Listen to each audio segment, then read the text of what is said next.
সকাল সকাল বড়মার মন্দিরে গিয়ে আজ সত্যি মনটা অনেক ভালো হয়ে গেল। সো হ্যালো এভরিওয়ান, আমি তোমাদের তনুশ্রী। তো আজকে আমরা যাচ্ছি বড়মার মন্দিরে। আর বড়মার মন্দিরে যাওয়ার উদ্দেশ্য একটাই, কারণ আমাদের বিয়ের পর আমাদের যে গঙ্গায় স্নান ছিল সেটা আজকে আমরা কমপ্লিট করব। যাই হোক, আমরা সকাল সকাল বেরিয়ে গিয়ে প্রথমে আমরা বাসে উঠে বড়মার মন্দিরে চলে এসেছি। তো তারপরে আমরা ডাইরেক্ট স্নান করে বড়মার মন্দিরে চলে এসেছিলাম। আর বড়মার কাছে যে ভিড় থাকবে না এটা আশা করাই যায় না।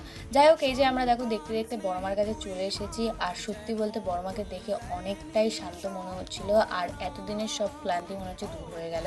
তো যাই হোক, অনেক কষ্ট করে আমরা পুজো টুজো দিয়ে আমরা এই যে বেরিয়ে পড়েছি। আর আমি শুনেছি নাকি বড়মার কাছে যা চায় মানুষের নাকি তাই পায়। আর আগের থেকে যে মন্দিরটা এতটা সুন্দর করেছে সেটা সামনে না আসলে অত বোঝা যাবে না। যাই হোক, তারপরে আমি এই যে গঙ্গা থেকে জল নিয়ে নিয়েছিলাম বাড়ির জন্য, একটু গঙ্গার জল। আর সত্যি বলতে আজকে গরমটা কিন্তু অত্যাধিক ছিল, কিন্তু বড়মার কাছে এসে অতটাও কিন্তু মালুম পড়ছে না। আর এখন বাজে প্রায় 11টা, আর আমরা এখন বাড়ির দিকেই রওনা দেবো। তো আজকের মতো মিনি ব্লগে এটুকুই।